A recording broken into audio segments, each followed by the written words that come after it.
Hola, ¿qué tal?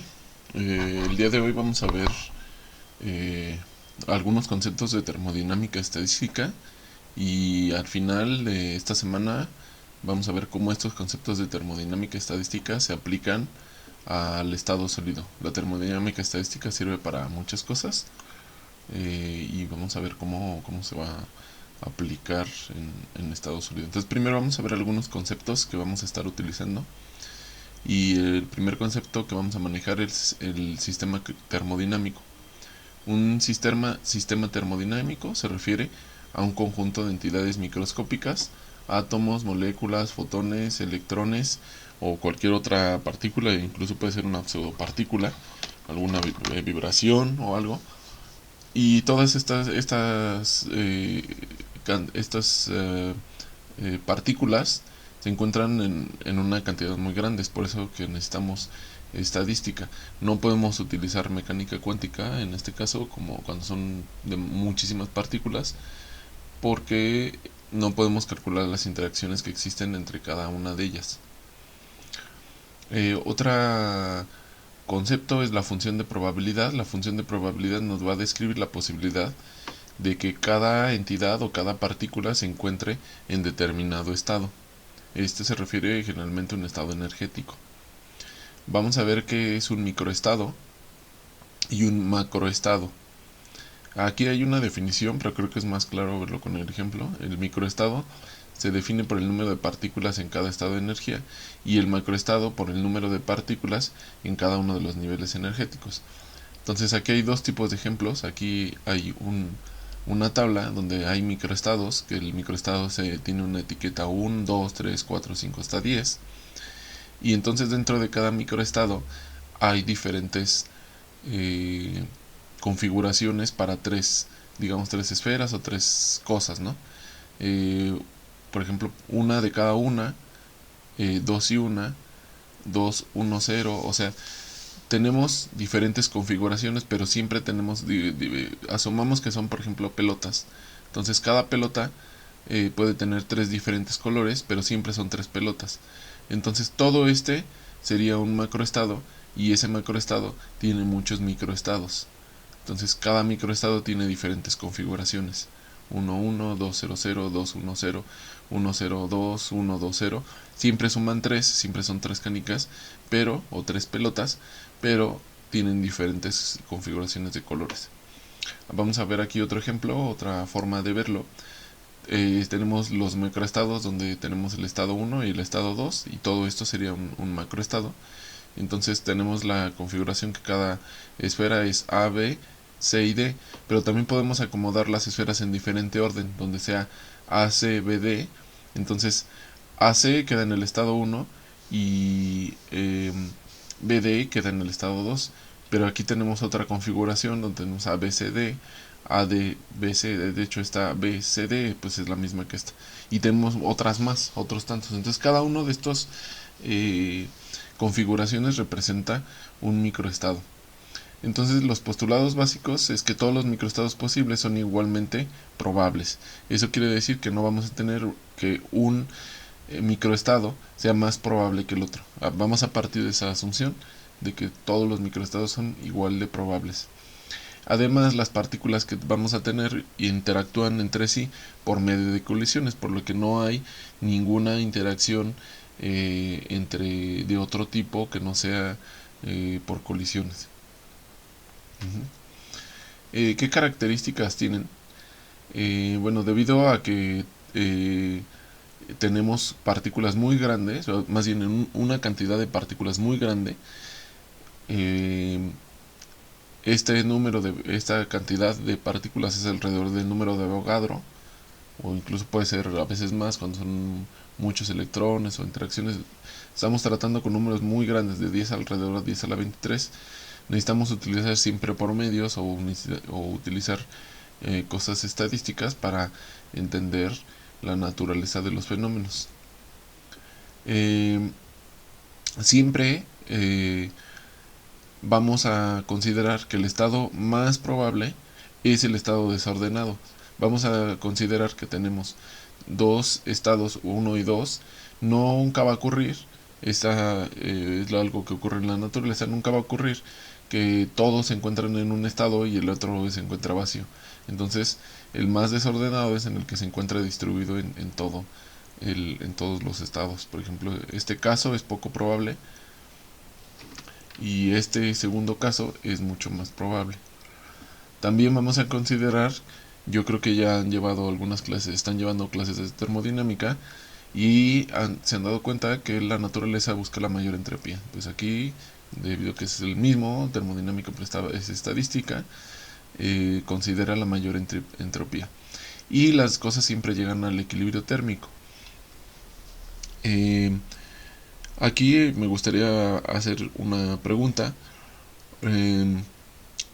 que quisiera que piensen. Tiene que ver mucho con la materia, porque vamos a ver al final de eh, de este de esta semana una explicación a esto, pero me gustaría que vayan pensando en esta pregunta.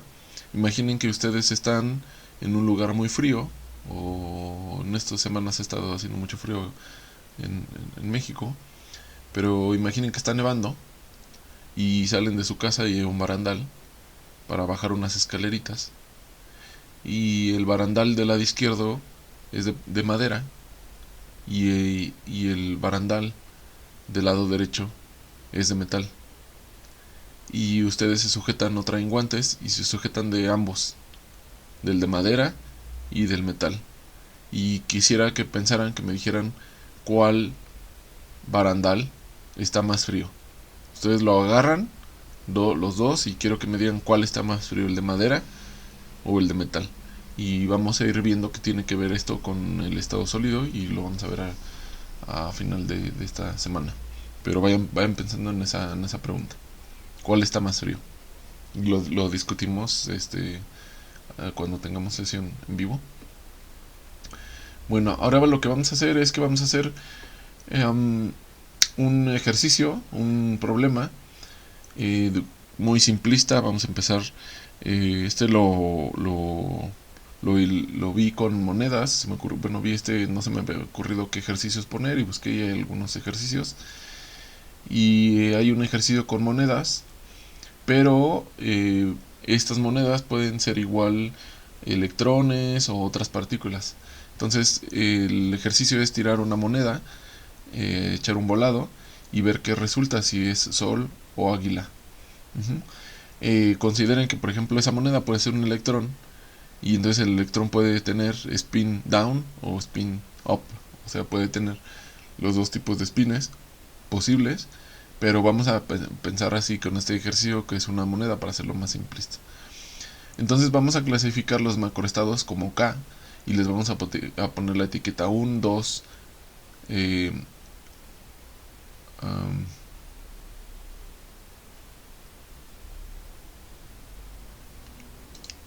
ahora sí, como ya lo corregí, como 1, 2, 3, 4, 5. Esos son los macroestados. Y luego vamos a poner qué características tiene del macroestado. Entonces el macroestado le vamos a poner 4. Esta es la cantidad de soles que hay. O sea, si tiramos 4 monedas, no que sea la misma moneda, sino que tiramos 4 monedas volados, vamos a obtener diferentes resultados. Entonces podemos tener la combinación de que la moneda 1 tenga sol, la moneda 2 tenga sol, la moneda 3 tenga sol y la moneda 4 tenga sol. O sea, todo sol. Y luego que sea sol, sol, águila, sol, sol, águila, sol, sol, águila, sol, sol, águila, sol, sol. Esas son las diferentes combinaciones. Entonces el macroestado, la N1 que representa el macroestado, la especificación del macroestado, nos dice que va a haber 4 soles. Luego esta nos dice que va a haber 3 soles y un águila. 3 soles y un águila, pero aquí este microestado nos indica cuáles son las diferentes combinaciones posibles para que haya 3 soles y un águila. Luego puede pasar de que existan 2 soles y un águila, o sea, N1 igual a 2 y N2 igual a 2. Y aquí estas son las diferentes combinaciones cuando hay 2 soles y 2 águilas. Cada una de ellas es diferente a la otra, porque la moneda 1 o la moneda 2 o la moneda 3 se supone que son diferentes. Y luego también podemos tener que tengamos solo un águila y finalmente 0 soles y 4 águilas, que sería el inverso de acá. Ajá. Entonces estos son los diferentes microestados existentes. Aquí n es igual a 4, n es el número de monedas, o puede ser, como les dije, puede ser otro tipo de partículas, electrones, y puede ser otra propiedad de la que existe. Después vamos a ver cuál es la probabilidad termodinámica de que esto ocurra. Entonces, ¿cuántos microestados hay? Hay 1, aquí hay 4 microestados, entonces la probabilidad termodinámica es 4. Aquí hay 6 microestados, 1, 2, 3, 4, 5, 6, 6 microestados, entonces la probabilidad termodinámica es 6. Y luego 4 microestados y un microestado. Si dividimos el microestado entre el total de microestados posibles, que el total de microestados posibles es omega, y entonces eso nos va a dar la probabilidad de encontrar cada uno de estos macroestados. Entonces para el macroestado 1 hay una probabilidad de 1 entre 16, para el macroestado 2 de 4 en 16 y así. Entonces aquí ya estaría normalizado. Ok, entonces aquí nada más hay que recalcar algunas cosas. N2 va a ser igual a N menos N1, porque N1 más N2 es igual a N. También podemos hacer, en vez de escribir N2, podemos escribir NJ. Y el número de microestados para cada macroestado se escribe con el subíndice K. Entonces vamos a tener W1, o sea, aquí este sería W1 para el macroestado 1. W2, por ejemplo aquí W2 es igual a 4, W3 es igual a 6, W4, o sea del macroestado 4 es igual a 4 y W5 es igual a 1. O sea, sub 5.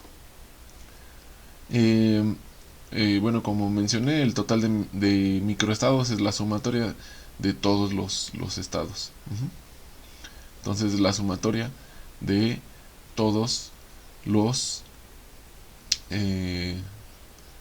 de todos los microestados, del número de microestados.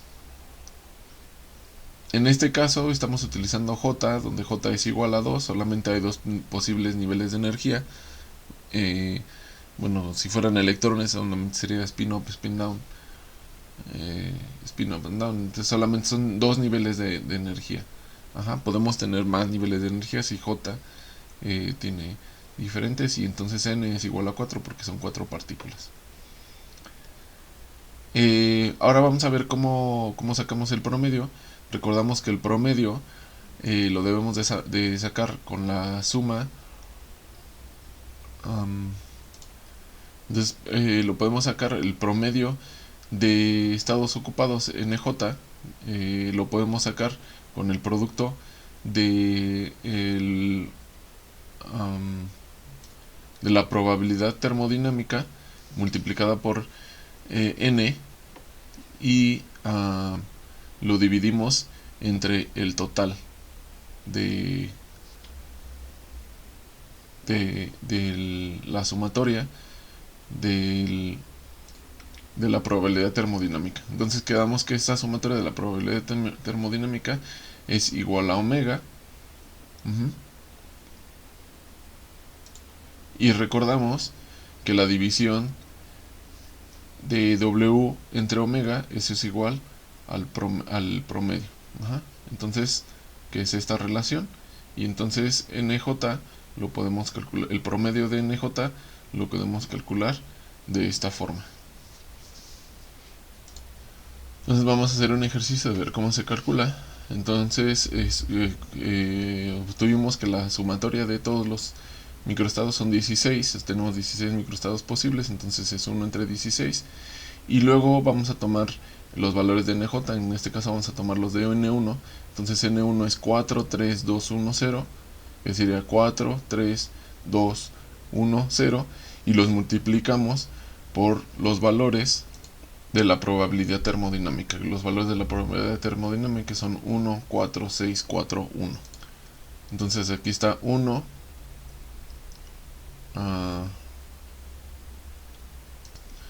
1, 4, 6, 4, 1. Ajá. Esto suma 32 entre 16 es igual a 2. Entonces el promedio, la ocupación promedio es igual a 2. Ahora vamos a ver que la probabilidad termodinámica lo podemos calcular como n factorial por n1 factorial multiplicado por 1 por n menos n1 factorial. Ajá. Vamos a ver que esta parte sería útil solamente cuando tenemos pocos o valores pequeños de n.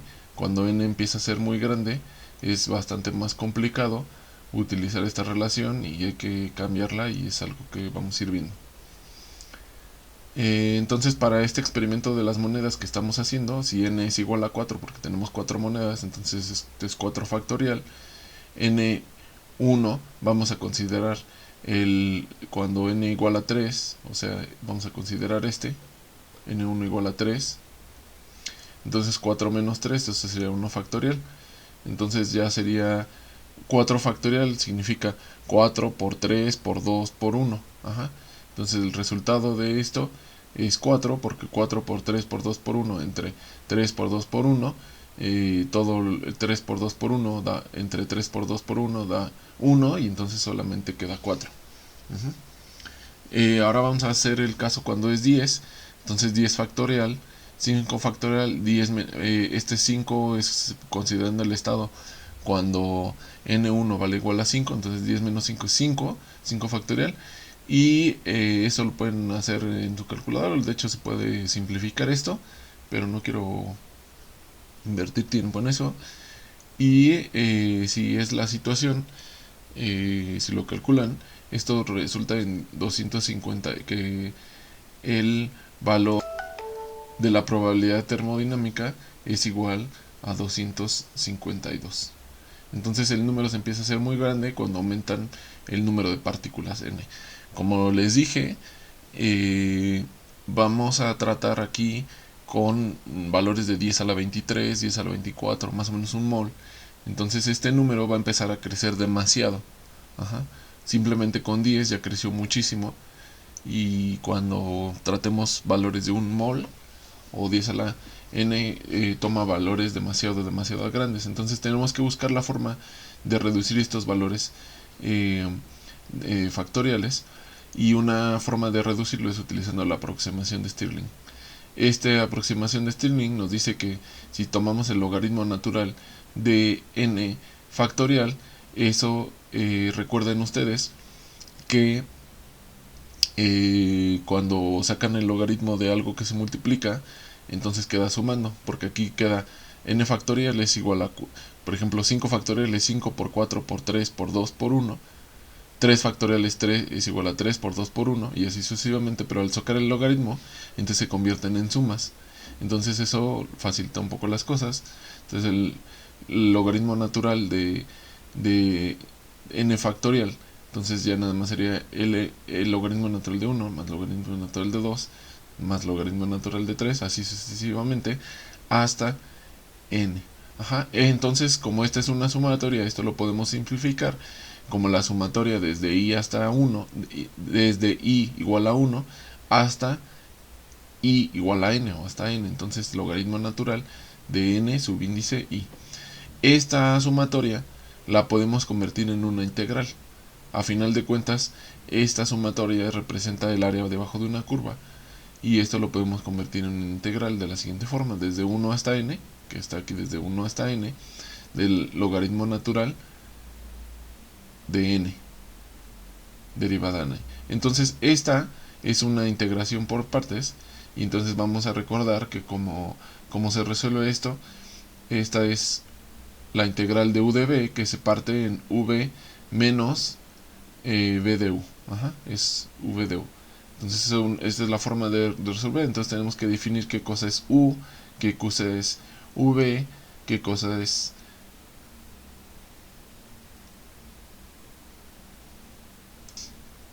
tenemos que definir. Entonces de aquí, si esta es u de v, entonces esta sería u y esta sería db. Entonces u es logaritmo natural de n, y db es logaritmo natural de n. Entonces ahora tenemos que determinar de u y v.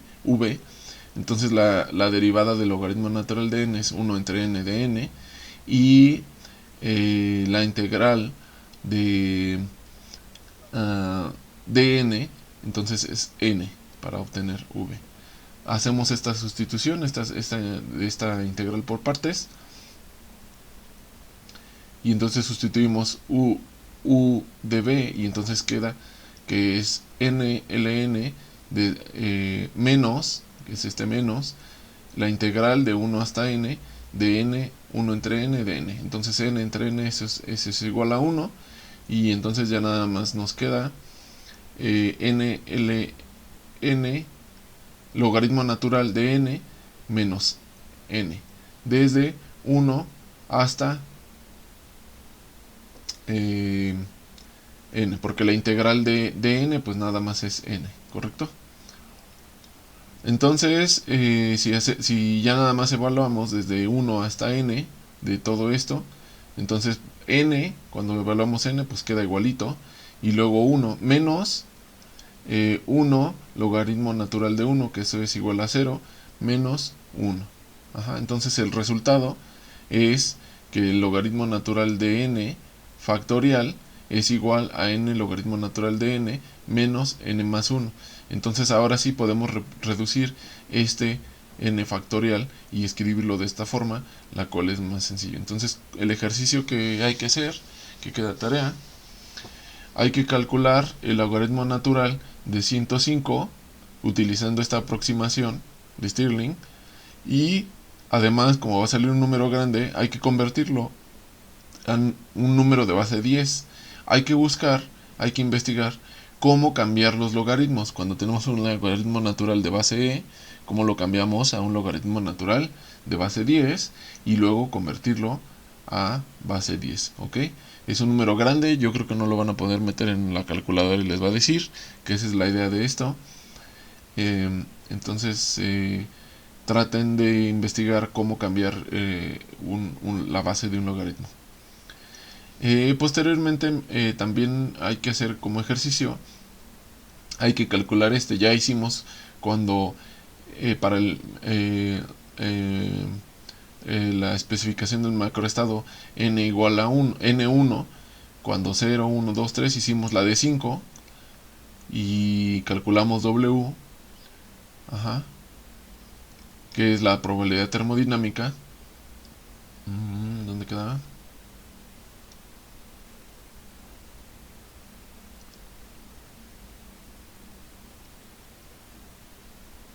Aquí está, 252, y ahora hay que calcular todos los demás valores. Ese sería el objetivo y es lo que hay que hacer.